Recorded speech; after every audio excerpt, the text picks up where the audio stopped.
No estudo passado sobre o Apocalipse de Abraão, foi abordado que Abraão viu o trono de fogo e esse trono é o trono de Deus.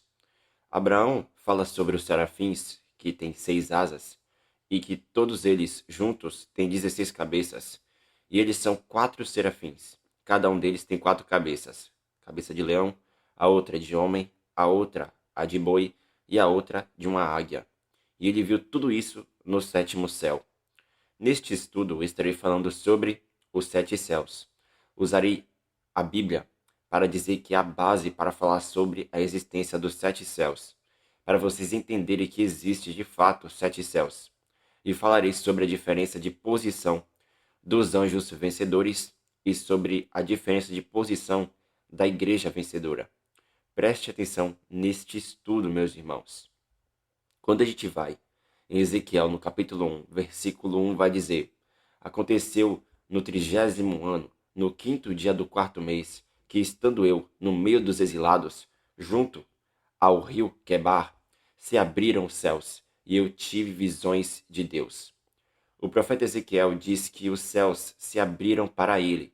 Observe que mais de um céu foi aberto para o profeta. E isso nos revela que existe mais de um céu.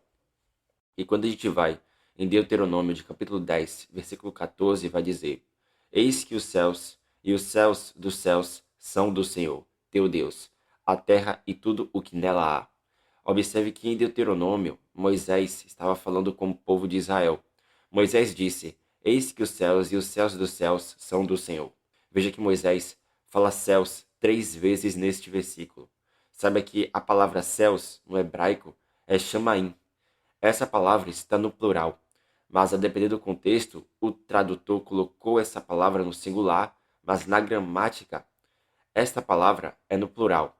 Veja que se Moisés citou 3 vezes a palavra céus nas suas palavras, isso nos revela que existe 6 céus. E onde está o trono do Pai e do Filho? O trono do Pai e do Filho está no sétimo céu. E eles, do sétimo céu, falaram isso por meio do Espírito que Deus deu a Moisés. E quando a gente vai em Efésios, no capítulo 4, versículo 10, vai dizer o seguinte: o apóstolo Paulo: Aquele que desceu é também o mesmo que subiu acima de todos os céus, para encher todas as coisas. Paulo disse que Cristo subiu acima de todos os céus, ou seja, Cristo está acima de todos os céus. Observe que Paulo está nos dizendo que existe mais de um céu e que Cristo está acima de todos eles. Em Hebreus, no capítulo 4, versículo 14, vai dizer: Tendo, pois, a Jesus, o Filho de Deus, como grande sumo sacerdote que penetrou os céus, conservemos firmes a nossa confissão. Em Hebreus, capítulo 7, versículo 26, vai dizer: Com efeito, nos convinha um sumo sacerdote como este, santo, inculpável, sem mácula, separado dos pecadores e feito mais alto do que os céus. A carta aos Hebreus diz que o Senhor Jesus penetrou os céus e foi feito mais alto que os céus. Perceba que se o Filho está acima de todos os céus, o Pai também está, pois o Filho subiu até o trono de Deus.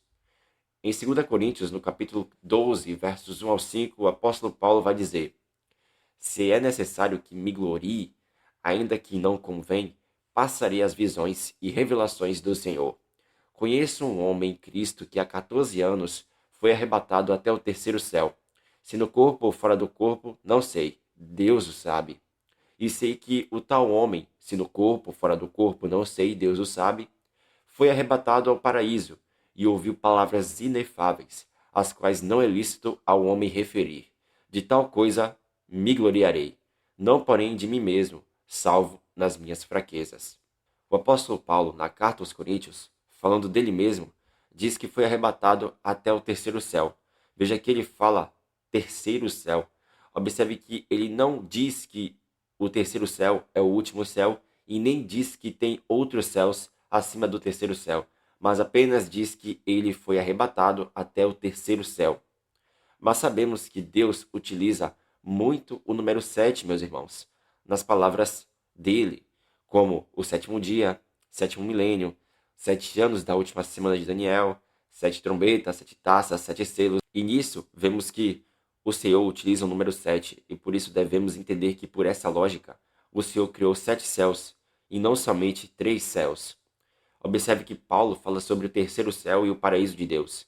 E nisso vemos que o paraíso de Deus está no terceiro céu. Saiba que o paraíso de Deus, o jardim do Éden, está na Nova Jerusalém. Veja que o Senhor Jesus diz que a árvore da vida está no paraíso de Deus, conforme diz em Apocalipse de capítulo 2, onde o Senhor Jesus vai falar: quem tem ouvidos, ouça o que o Espírito diz às igrejas. Ao vencedor, dar-lhe-ei que se alimente da árvore da vida, que se encontra no paraíso de Deus. E João, em Apocalipse de capítulo 22, falando sobre a Nova Jerusalém, diz o seguinte: no meio da sua praça, de uma e outra margem do rio, está a árvore da vida, que produz 12 frutos, dando o seu fruto de mês em mês.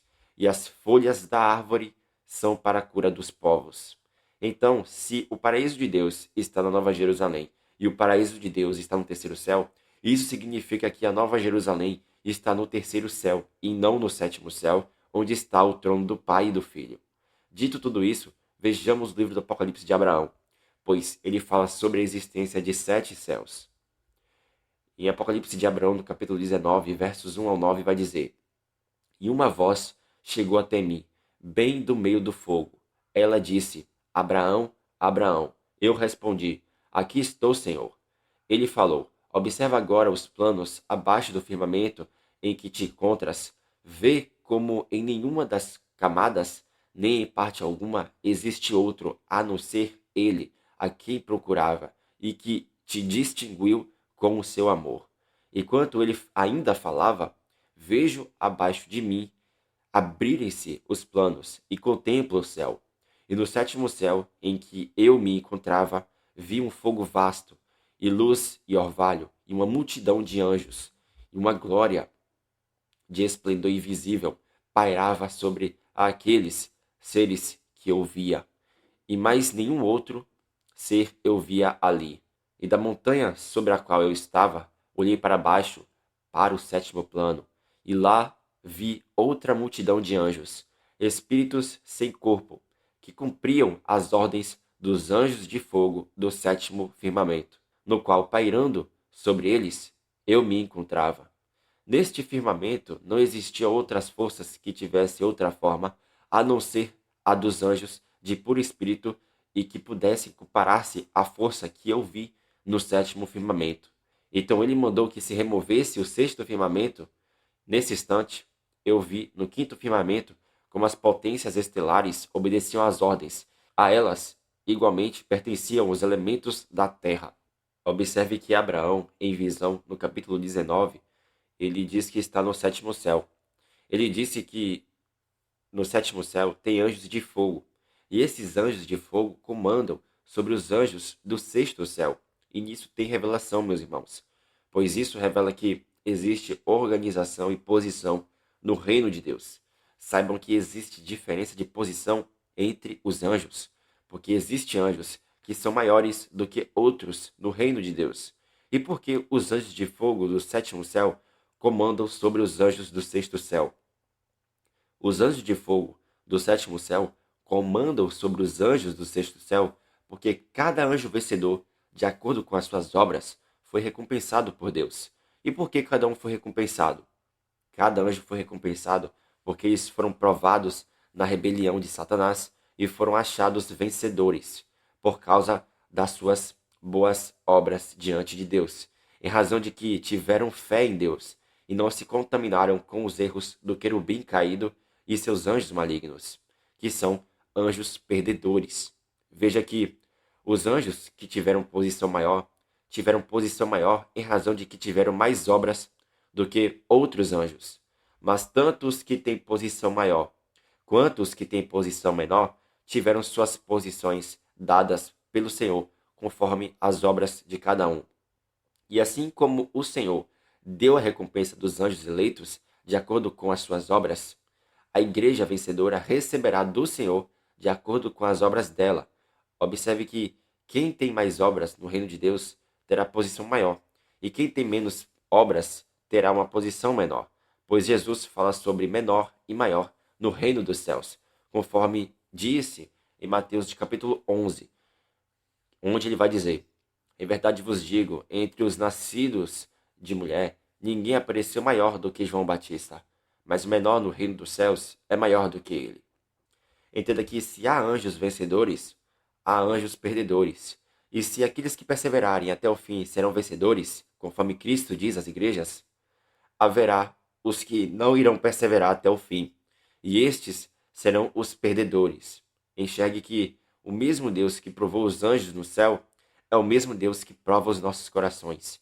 Perceba que se os anjos eleitos tiveram que ter fé em Deus, crendo que Deus é justo e não injusto, baseando-se eles em ver as atitudes do Todo-Poderoso Deus, pois eles não tinham as Escrituras Sagradas como nós temos, e estes foram achados vencedores, nós, a Igreja, os que temos as Escrituras e vemos a obra da criação do Todo-Poderoso, devemos perseverar até o fim para sermos achados vencedores aos olhos de Deus. Observe que Abraão fala sobre o sétimo céu, o sexto céu e o quinto céu. E no quinto céu tem as potências estelares. Tudo isso nos revela que existe mais céus acima do terceiro céu, que o apóstolo Paulo escreve na carta aos Coríntios. Portanto, Deus criou 7 céus e revelou que existe diferença de posição entre anjos. Existem anjos que têm mais autoridade do que outros. E assim como existe diferença entre posição entre os anjos da família do céu, existirá diferença de posições para a igreja vencedora de Deus, quando Cristo voltar para dar a cada um conforme as suas obras. E nós, no tempo determinado, subiremos até o trono de Deus para adorar a Ele, conforme diz em Apocalipse de capítulo 7, onde a multidão dos eleitos estão diante do trono para adorar ao Senhor, Deus e ao Cordeiro. Meus irmãos, este foi o estudo. Que Deus nos abençoe em nome de Jesus. Amém.